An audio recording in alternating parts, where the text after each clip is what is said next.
Baktérie ako forma života sú nám známe už viac ako 100 rokov. Ich pôsobenie v poľnohospodárstve je neoddeliteľnou súčasťou pôdneho života a pestovania vôbec.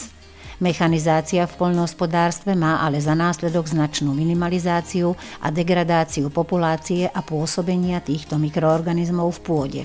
Väčšina baktérií je citlivá na UV žiarenie, slnečné lúče, nízke a vysoké teploty a značne ich poškodzujú chemické pesticídy, ktoré prispievajú k výraznému zníženiu ich počtu. Dlhodobo používané antibakteriálne prípravky, chemické pesticídy, značne prispeli k výraznému zníženiu rôznych populácií baktérií v pestovateľskom prostredí.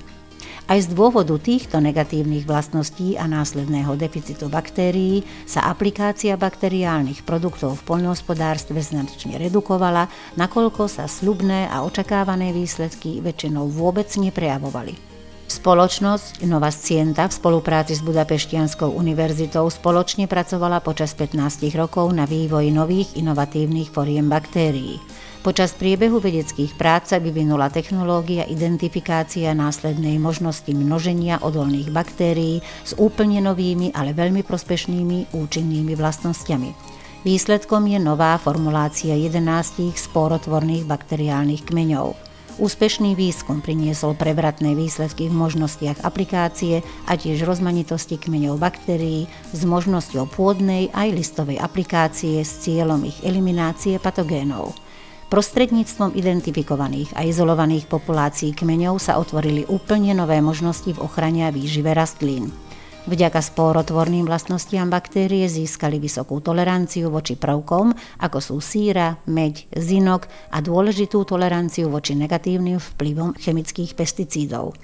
Intenzívne prebieha aj mobilizácia, sprístupnenie neprístupných foriem živín, fixácia atmosférického dusíka na list aj v pôde s následným sprístupnením pre rastlinu.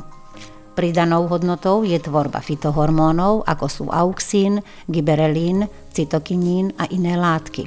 Baktérie sú veľmi efektívne pri rozklade rastlinnej biomasy v pôde, a to bez negatívneho efektu pentózy, a preukázateľne veľmi účinne degradujú patogénne huby a škodcov v pôde aj na liste rastlín. Práve tieto jedinečné vlastnosti baktérií otvárajú nové možnosti aplikácie a následnej účinnosti v pôde a tiež vo forme foliárnej listovej aplikácie. Uvedenú aplikáciu je možné použiť vo všetkých plodinách a v pestovateľských technológiách vrátane ekologického pestovania.